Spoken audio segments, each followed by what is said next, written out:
प्रकृतिमा मानिसको जीवन शान्त भेटिन्छ र नेपाल जस्तो देश त्यही चिजको उदाहरण हो, जहाँका पहाड र हिमालको आफ्नो आफ्नो आत्मकथा छ। त्यस्तै सुन्दर र शान्त कथा छ अन्नपूर्ण हिमश्रृङ्खलाको काखमा बादल र जङ्गलको बीचमा लुकेको एउटा शान्त, पवित्र र अलिक कम परिचित हिमाली स्वर्ग, मर्दी हिमाल।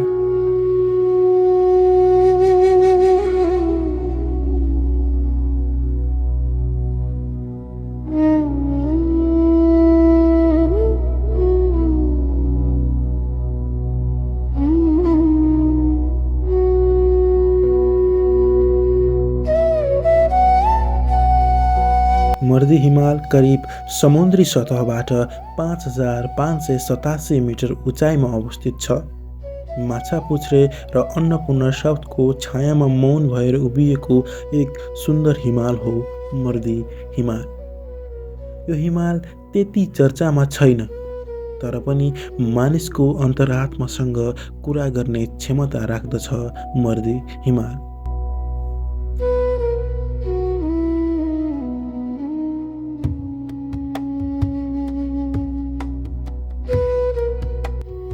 यदि तपाईँ पनि आफ्नो अन्तरात्मासँग कुरा गर्न चाहनुहुन्छ भने मर्दी हिमालको ट्रेक तपाईँको लागि हो। जसको लागि तपाईँ 4200 मिटरको ट्रेक गरेर देउराली, फरेस्ट क्याम्प, लो क्याम्प, हाई क्याम्प हुँदै मर्दी हिमाल बेस क्याम्प पुग्न पर्नेछ, जहाँबाट देखिन्छन् हिमालयसँगको सूर्योदय, जहाँ मानिस सानो तर उसको हृदय ठुलो हुन्छ, र एउटा अनुभव जसले जीवन साँच्चीकै बाँचिरहेको महसुस हुनेछ।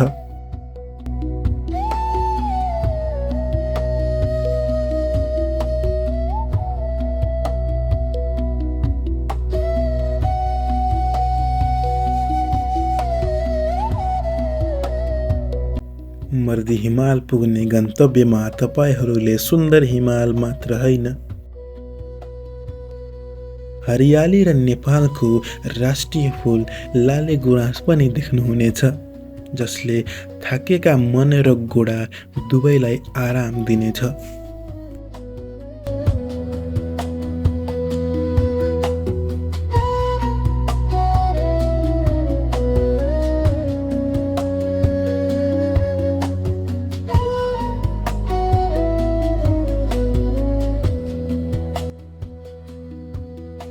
यदि तपाईँ पनि आफ्नो अन्तरात्मासँग जोडिन चाहनुहुन्छ भने मर्दी हिमाल शान्त र मौन रहेर तपाईँको बाटो हेरिरहेको छ, जहाँ मर्दी हिमालका स्थानीयहरू तपाईँको स्वागतमा तम तयार रहेका छन्।